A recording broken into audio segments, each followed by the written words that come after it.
right now on 5 on your side at 10. Water worries. Tonight, the contamination concerns in St. Charles. The company leaders are blaming. A weekend weather system brings rain to the bi-state area. When and where that rain will be more widespread. Remembering the victim. She's a true hero, though. She stood there protecting the kids that she came to school every day. Tonight, a touching tribute outside Central VPA, just 2 days after the deadly school shooting. Good evening, I'm Mike Bush. And I'm Ann Allred. Just a few hours ago, hundreds gathered outside the school for an emotional candlelit vigil and balloon release. Our Robert Townsend was there and joins us live from Central VPA. Robert? Hey there, Ann. Let me tell you, the heart-wrenching vigil at this school is now over, but you can still feel the emotions, the songs, and the many prayers that rang out. I'm in pain because my city is in pain. A sea of mourners swelled outside Central VPA High. Several hundred students, teachers, alumni, parents, and many more united to honor the innocent lives forever changed by a mass shooting at the South St. Louis school. And we all didn't think it was like real until we heard the gunshots. Sophomore Alexandria Bell, a member of the school's junior varsity dance team, and Jean Kushka, a popular gym and health teacher, were both shot and killed. 7 other students were wounded at the hands of a lone gunman. Those whose arms feel empty, we are here to fill them. I shouldn't be doing this today. Kushka's heartbroken, sobbing niece still cannot believe her 61-year-old aunt is gone. She's a true hero, though. She stood there protecting the kids that she came to school every day. She was a great student, great kid, great young lady. Alexandria had hoped to celebrate her 16th birthday next month. During the candlelight vigil, 4 beautiful doves were released for the beloved teacher and outgoing student. She was a real princess. And everything she did it for her, and she did it for her family. If you could see me now, I'm standing tall and I am whole. Lots of tears, hugs, and prayers for these grief-stricken families, students, and staff reeling from the devastating losses.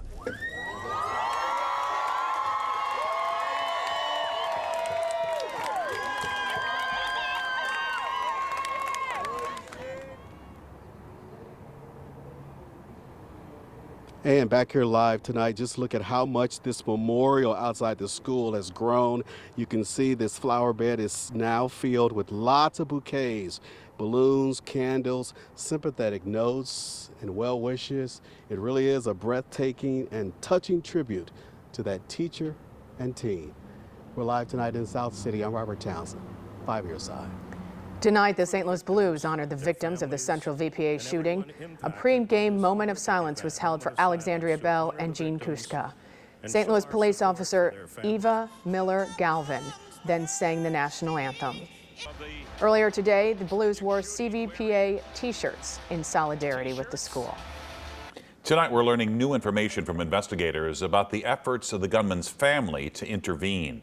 Investigators say the shooter's mom reached out in the past asking them to take a gun from her son.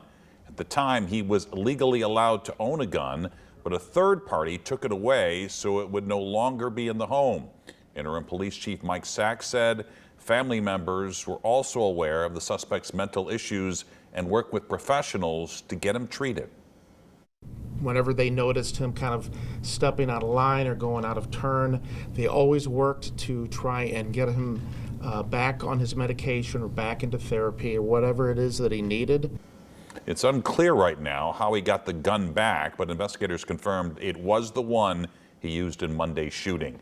They say he left behind a note saying his family did not know of his plans. One parent rushed into action after getting a text from his daughter about the shooting. Michael Bishop weaved through traffic at high speeds to make it to the school. That's when he saw students running, screaming, and crying. He said things happened so fast, it was like a nightmare.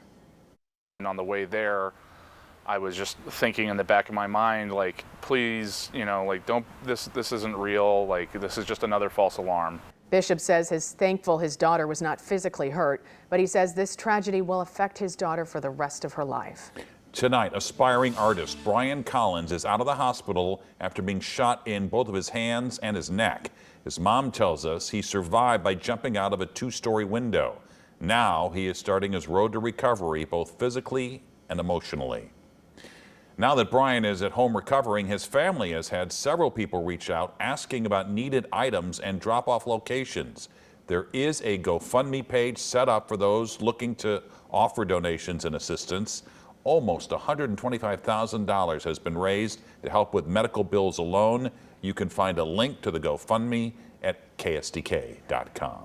Businesses all across the St. Louis area are joining forces to support the victims and survivors of this week's tragedy. Some of them are asking their customers to chip in.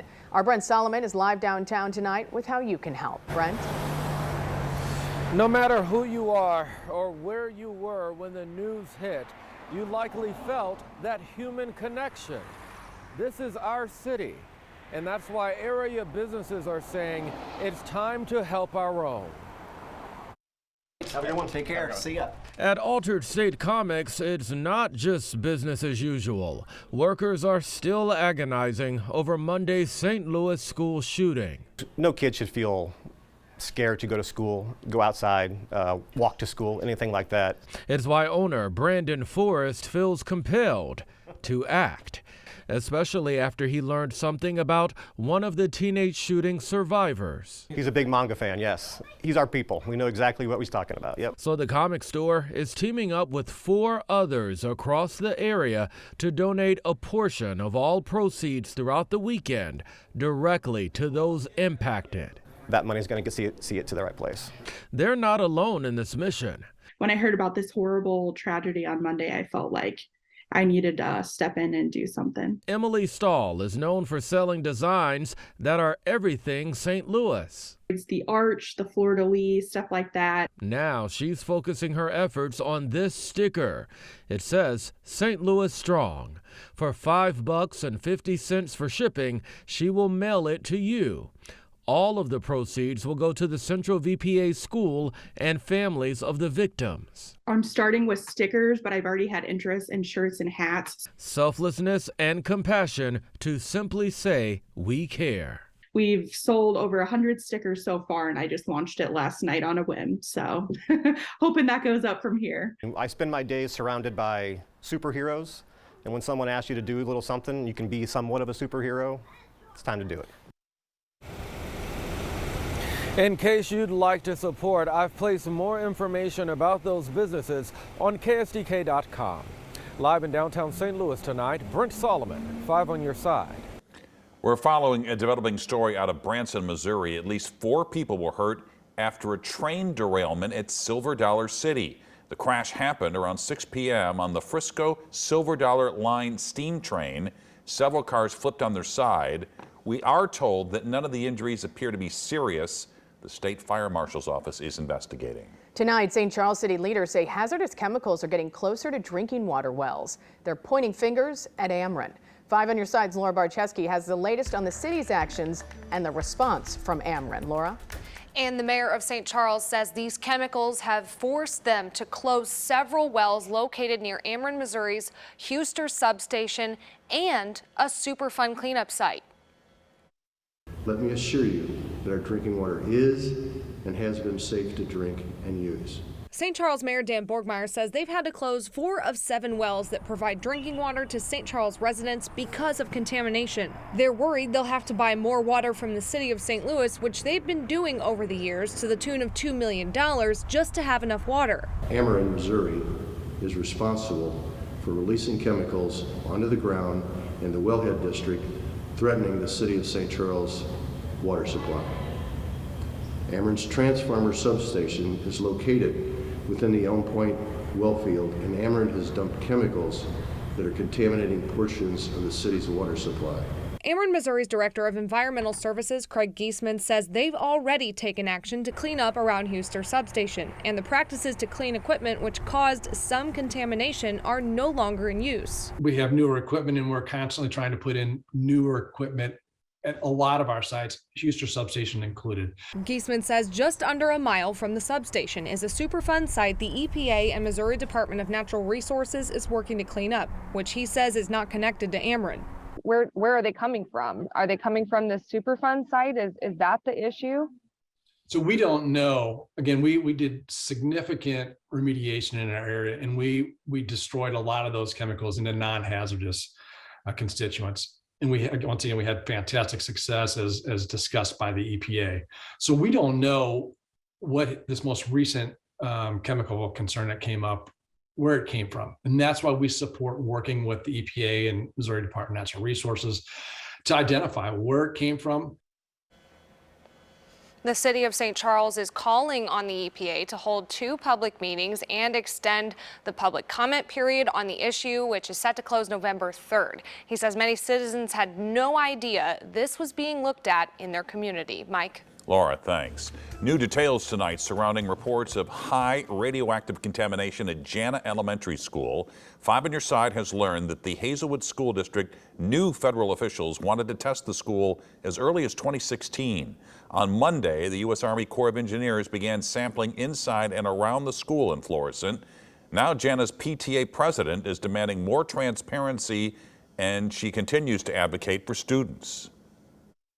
We cannot have our kids get sick just because we didn't do the due diligence when we had the chance. The PTA asked for a meeting with district officials. That request was declined. The PTA also asked the U.S. Army Corps of Engineers to create a community advisory group. A deadly bridge collapse in western Missouri.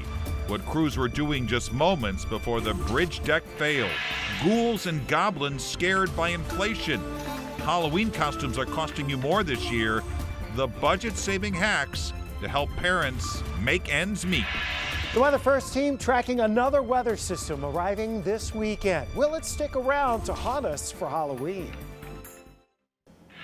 Tonight, a Clinton County restaurant is closed after a major fire. Aveston Family Restaurant sustained serious damage after the roof caved in overnight. The restaurant announced on Facebook they will be closed until further notice. The cause of the fire is not known right now. Tonight, the Illinois State Fire Marshal is investigating a fire that damaged 3 homes in Cahokia Heights. It happened this morning on Doris Avenue. Firefighters say 1 home is a total loss. The homeowner was not there at the time. 2 other fires sustained fire, smoke, and water damage. The cause is under investigation. Tonight, 1 person is dead, 3 people are hurt after a bridge collapse just north of Kansas City. The sheriff's office says crews were pouring concrete on the bridge deck at the time. Workers on and under the bridge were trapped in rubble, but many managed to free themselves. The name of the victim has not yet been released. We are less than 2 weeks away from Election Day. This year is a midterm election. So what does that mean? Casey Decker with our Verify team is here to clear up the confusion. Verify here with your election fast fact. This election is a midterm. That's a federal election where the president is not on the ballot. So who is? Well, every member of the House of Representatives and a third of senators. That's because the Constitution gave the president, reps, and senators different term lengths. We vote for president every 4 years, our reps every 2, and our senators every 6. So every 2 years, party control of the House and Senate is up for grabs, meaning it can flip in the middle of a president's 4-year term. See an election claim you would like for us to verify? Email us at verify@kstk.com. 5 on Your Side has put together a comprehensive voter guide for the 2022 general election. Read up on the candidates from all parties for different offices across Missouri and Illinois. Text the word guide to 314-425-5355 and we'll send it to you. Join us on election night for expanded results and analysis. Our coverage will begin as soon as the polls close at 7 p.m. on 5+ and on KSTK.com. That coverage will continue on 5 on Your Side at 10. From candy to costumes, the cost of Halloween has skyrocketed this year. In tonight's Making Ends Meet, Michelle Lee takes a look at some helpful costume tips that won't scare your wallet. Hi everyone, we are at Johnny Brock's, really a place that is synonymous with Halloween in St. Louis. And you can find just about anything from jackets to $150 to things that are maybe more affordable at like $8. There really is something for everyone. But gotta ask you, did you know that they have dungeon deals here? They're actually throughout the store and sometimes have just a minor flaw or maybe they're older and clearanced. Also, we have our rentals. If they have like any kind of imperfection, we put them on a dungeon deal, so you can get like rental-style mascot quality costumes at a very, very cheap price. And if fast fashion isn't your thing for Halloween, you can stop right down the road to Vintage Haberdashery. The owner tells me she's been doing this for 40 years now, and they're unique because they've got vintage pieces to buy and rent. So you can rent a costume for $30 and up. But the best part is that you can really set your own budget. You can tell the difference between what's out there new and an older piece. If you come in and tell us what you'd like to do or have some ideas, we'll work within your budget. So you can spend as little or as much money here. And finally, don't forget the likes of places like Salvation Army and Goodwill. This is actually one of Goodwill's busiest times, and they often start selling out in specific Halloween items weeks in advance. But you know, if you're just putting something together on your own, this is a great place, as there are weekly deals on color-coded tags that make the items extremely discounted, likely your cheapest option all around. It is our busiest time of year. If you're looking for something unique, you're looking for that standalone piece, I think you should try all of our Goodwill stores. And let's be real here, now is the perfect time to make something on the cheap. A quick Google search will give you lots of ideas. That way your budget isn't so frightening. Thanks, Michelle. And for the last-minute shoppers, Vintage Haberdashery will get more vintage items on Thursday and Friday for Halloween, and thrift stores like Goodwill constantly get donations, making the inventory flip every few hours. Tonight, the American Academy of Pediatrics is sharing some tips on keeping your kids safe for Halloween. Doctors say it's okay for younger kids to have anxieties or even be scared, but let them know it's all fun and just pretend. Young kids should also go trick-or-treating while it's still light outside. Other tips include choosing a costume that's not too long, and beware of any candles, or candies rather, that can be a choking hazard. Let's get to Chief Meteorologist Scott Connell, and you are tracking more rain for later on. Yeah, for the weekend. Yes. Yeah, and you know, Mike, you're right. Be careful with the candles too, because you know you have the candles out there. Right. You know, what if you're a scarecrow and you walk up there with straw? It could be a problem. It could be, yes. Just, be careful out there. Be careful. All right, that's the big story. John sent this in, shared it with us, picture of the colors. You know, the sun came back today. There's a lot of fall foliage that is just gorgeous right now. But if you notice in the foreground, these pictures of the trees in the foreground, they've already lost their leaves. We are really starting to see those leaves flee the trees now, especially with the rain and the wind.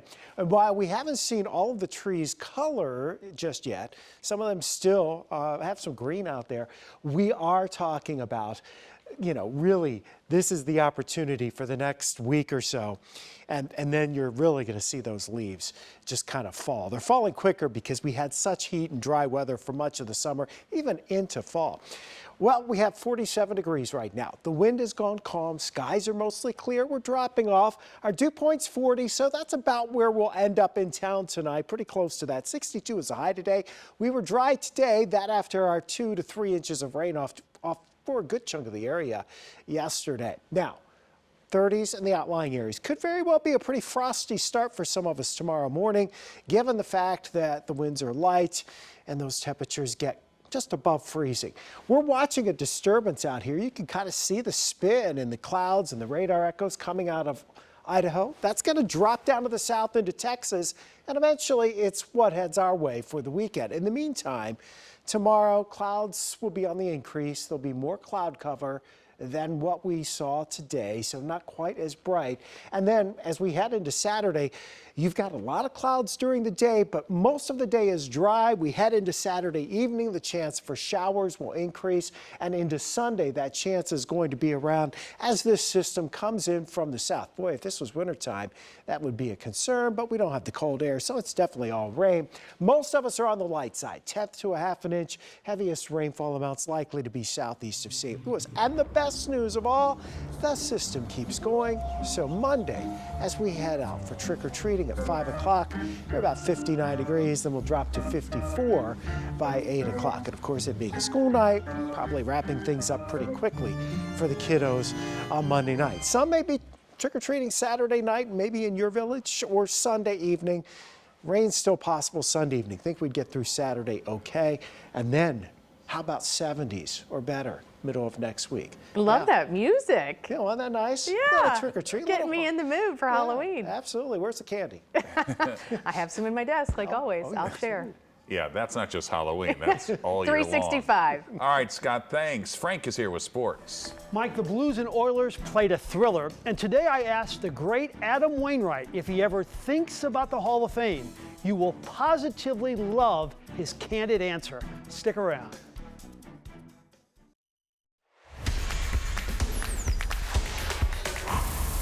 This is really an interesting game tonight. The Edmonton Oilers come to town with the most dynamic player in the world in Connor McDavid.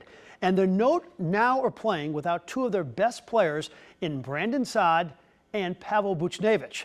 You start winning games without your stars, and you're on your way to a special season. The Oilers came out faster than Scott Connell's Lincoln. Darnell Nurse shoots it, and Jesse Puljujärvi deflects it. It's 1-0 Edmonton.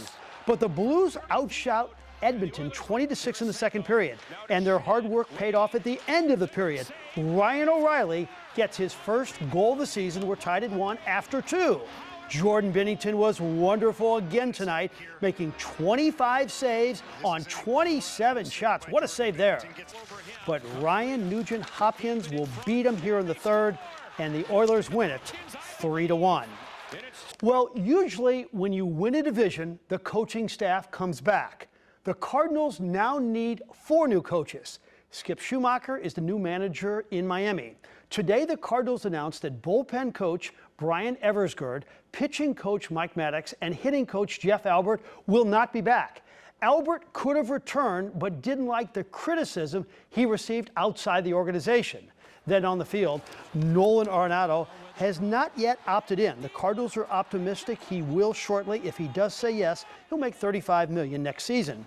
Tyler O'Neill could be the key to the offense. 2 years ago, he hit 34 homers with a .912 OPS.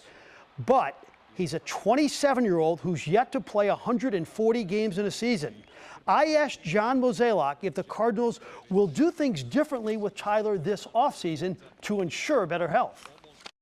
Adjustments have to happen, and I think the good news is he's going to be in St. Louis a lot of this offseason, so he'll have access to our training staff and you know, be able to come down here and work at Busch. So I'm excited that he'll have that opportunity for prepping for 2023, but you know, clearly something has to change and he has to do something different. Adam Wainwright announced he's coming back. This shocks no one. First, he's an insane competitor, and he doesn't want his last appearances in Major League Baseball to be how he finished last season, 6 bad outings in a row. He also has gone public with his knee issue, which he says caused that decline. He's fine now. Second, he still has much to accomplish. Waino is sitting at 195 wins. 200 is a magical number. Not many get there. Who knows what could happen with his Hall of Fame chances if he sails past 200 victories? I asked him today if he ever thinks about it. I definitely think about it. It would be awesome. It would be great. I'll tell you that I'll just go out and put it on record that the number that I'm looking at next year is not 200. The number I'm looking at is 210. I just feel like it would be cool to just only be behind Mr. Gibson in pretty much everything, you know? But the other number I'm thinking about is 212, because one of my greatest competitors in everything else off the field now is John Smoltz. We love competing against each other. He closed out 350 years saved seasons. So he's got me there. But I always remind him I closed out a World Series, so I don't care about any of that 50 nonsense. But if I get more than 212, I'll have some real bragging rights, you know, and that'd be good to kind of rub in his face. He is priceless. You're not supposed to bet on 41 or 42-year-olds in professional sports. I'm betting on Adam Wainwright. I love how candid he is. Yep. All right, Frank, thanks. It is time to test your luck. The winning numbers in tonight's Powerball jackpot worth $700 million. There's a new app trending, and it's even surpassing TikTok. It's called Gas. So here's how it works. Users anonymously vote for their friends and select polls from friendly superlatives to flirtatious confessions. If you win a poll, a flame gets sent to your inbox. The company says the idea is to create a place that makes us feel better about ourselves. As long as there's no negative polls, right? Teens don't need that. All right, one of you could be a millionaire tonight Powerball worth $700 million, fifth largest jackpot in history. Powerball says the cash value option an estimated $335 million.